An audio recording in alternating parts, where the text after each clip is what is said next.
तिवारी और आप देख रहे हैं तिलक पत्रिका। आज हमारे साथ विशाल जोशी सोनू महाराज जी जुड़ चुके हैं, जिनसे हम जानेंगे कि क्या है काल सर्प दोष और क्या है उनके दूर करने के महा उपाय।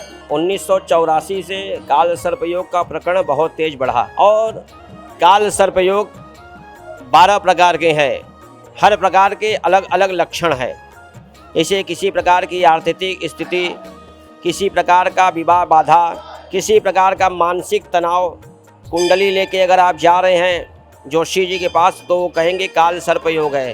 तो काल सर्पयोग जो 12 प्रकार के, हर प्रकार के अलग अलग जो लक्षण बताए गए, जैसे तक्षप काल सर्पयोग, नाग काल सर्पयोग, तो अनेक प्रकार के जितने काल सर्पयोग है वो महाकालेश्वर मंदिर जो है वो महामृत्युंजय मंदिर में है।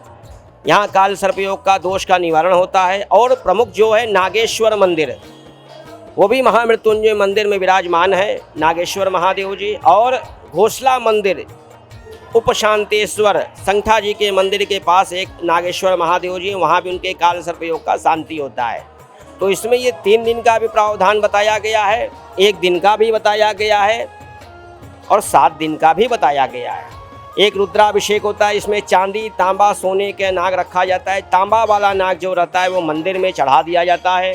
चांदी वाला नाग जो वहाँ के महंत रहते हैं मंदिर में दे दिया जाता है। और सोने वाले नाग का जो विधान बताया है गंगा में बहते हुए पानी में, जल में प्रभावित कर दिया जाता है। उसमें सोने का नाग, नागिन, धान का लावा, सतुआ, एक नारियल और जो कपड़ा पहन के पूजा करे उस कपड़े को त्याग देना चाहिए। लक्षण क्या होते हैं इस काल दोष?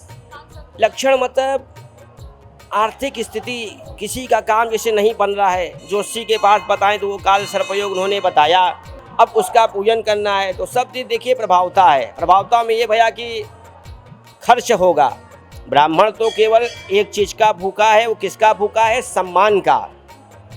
और वे सामग्री जो आएगी उसकी दक्षिणा देना पड़ेगी और ब्राह्मण की दक्षिणा अपने यथाशक्ति अनुसार देना पड़ेगा। लेकिन एक चीज़ हम जो कहने जा रहे हैं उसको बड़े गंभीरता से स्पष्ट करिए कि ये देखिए एक धंधा हो गया है।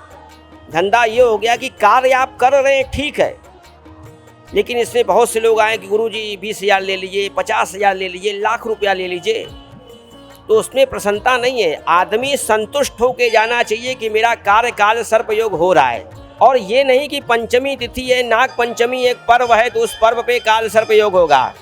पंचमी तिथि, दशमी तिथि, पूर्णिमा तिथि, अमावस्या तिथि, प्रदोष तिथि, ये सब तिथियां पे करने का अष्टमी तिथि अनिवार्य है। ऐसे कोई मंत्र है जिसे मतलब जप करने के बाद काल सर्प दोष दूर हो जाता है? जैसे कि काल सर्पयोग का एक मंत्र है, नमोऽस्तु सर्पेभ्यो जे के पृथ्वी मनो जे अंतरिक्षे जे दिवितेभ्यः सर्पेभ्यो नमः। इस मंत्र का जाप करावे। एक तक्षक नाम का जप है, उसको जप कराए। और इसमें पहले गणेश जी का पूजन होता है, फिर उसके बाद संकल्प होता है।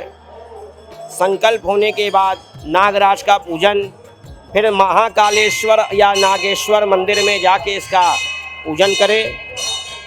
और जब चांदी, तांबा, नाग का जब पूजन हो जाए, महाकालेश्वर या नागेश्वर महादेव जी का जब पूजन हो जाए तो उसके बाद उसके ऊपर रुद्राभिषेक करें।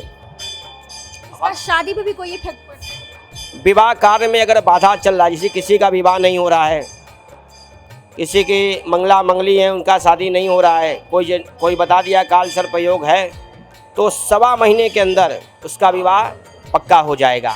अगर ये काल सर्पयोग का शांति वो विवाह बाधक के लिए कराता है तो। मतलब कैसे हम उसको दूर करें? काल सर्प दोष होते क्या है, एक्चुअल में क्या होते हैं, कैसे दूर करें? अब इनको दूर करने के लिए जैसे कि काल सर्पयोग में बताया गया तो धान का लावा, सतुआ, काली तिल्ली ये अनिवार्य है। काला कपड़ा, नाग नागिन, चांदी का नाग, तांबे का नाग, सोने का नाग, नाग नागिन जोड़ा। अभी हमारे साथ पंडित जी थे जिन्होंने बताया कि जो काल सर्प दोष होता है उसको दूर करने के बहुत सारे उपाय भी हैं और उनको मंत्र भी है जिनके जप करने से काल सर्प दोष दूर हो जाते हैं। कैमरा पर्सन दीपक गुप्ता के साथ मैं प्रियंवदा तिवारी, देखते रहिए तिलक पत्रिका।